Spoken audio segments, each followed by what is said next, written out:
ಎಲ್ಲರಿಗೂ ನಮಸ್ಕಾರ. ಬನ್ನಿ ಈ ದಿನ ಸಂಜೆ ಸ್ನ್ಯಾಕ್ಸ್ಗೆ ಅಂತ ದೋಕ್ಲಾ ಮಾಡ್ತಾ ಇದ್ದೀನಿ.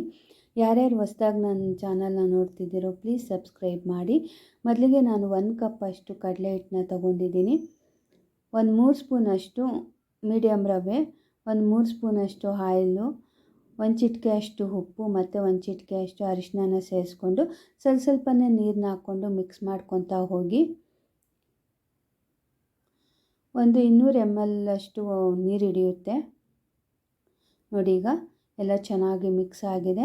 ಈಗ ಈನೋ ಪೌಡರ್ನ ಸೇರಿಸ್ಕೊತಾ ಇದ್ದೀನಿ ನೋಡಿ. ಈನೋ ಪೌಡರ್ ಹಾಕಿದ ತಕ್ಷಣ ಕ್ವಾಂಟಿಟಿ ಜಾಸ್ತಿ ಆಗ್ತಾ ಹೋಗುತ್ತೆ.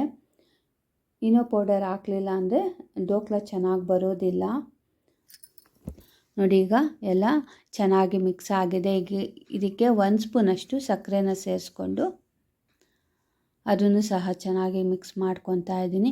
ಈಗ ಒಂದು ಬೌಲ್ಗೆ ಸ್ವಲ್ಪ ಎಣ್ಣೆನ ಸವರಿಬಿಟ್ಟು ಇದಕ್ಕೆ ರೆಡಿ ಮಾಡ್ಕೊಂಡಿರುವಂತಹ ಕಡಲೆ ಹಿಟ್ಟು ಪೇಸ್ಟ್ನ ಸೇರಿಸ್ಕೊತಾ ಇದ್ದೀನಿ. ಇದನ್ನು ಕುಕ್ಕರ್ಗೆ ಇಕ್ಕೊಂಡು ನಾವು ಇಡ್ಲಿಗೆಲ್ಲ ಯಾವ ಥರ ಸ್ಟೀಮ್ ಇಕ್ತೀವೋ ಅದೇ ಥರ ಇಕ್ಕೋಬೇಕು. ಒಂದು 10 ರಿಂದ 15 ನಿಮಿಷದೊಳಗಡೆ ಆಗೋಗುತ್ತೆ. ಮೀಡಿಯಮ್ ಫ್ಲೇಮಲ್ಲಿ ಇಕ್ಕೊಳ್ಳಿ. 3 ರಿಂದ 4 ಟೇಬಲ್ ಸ್ಪೂನಷ್ಟು ಎಣ್ಣೆ ಹಾಕ್ಕೊಂಡು ಜೀರಿಗೆ, ಸಾಸಿವೆ, ಕರಿಬೇವು ಸೊಪ್ಪು, ಹಸಿಮೆಣಸಿನ್ಕಾಯಿ ಇಷ್ಟನ್ನು ಒಗ್ಗರಣೆಗೆ ಹಾಕ್ಕೊಂಡು ನೋಡಿ. ಈಗ ಪರ್ಫೆಕ್ಟಾಗಿ ದೋಕ್ಲಾ ರೆಡಿ ಆಗಿದೆ. ಈ ಒಗ್ಗರಣೆನೆಲ್ಲ ಇದಕ್ಕೆ ಮಿಕ್ಸ್ ಮಾಡ್ಕೊತಾ ಹೋಗಿ ಸ್ವಲ್ಪ ಕೊತ್ತಂಬರಿ ಸೊಪ್ಪನ್ನ ಹಾಕ್ಕೊಂಡು ನಿಮ್ಗೆ ಯಾವ ಸೈಜ್ ಬೇಕೋ ಆ ಸೈಜು ಕಟ್ ಮಾಡ್ಕೊಳ್ಳಿ.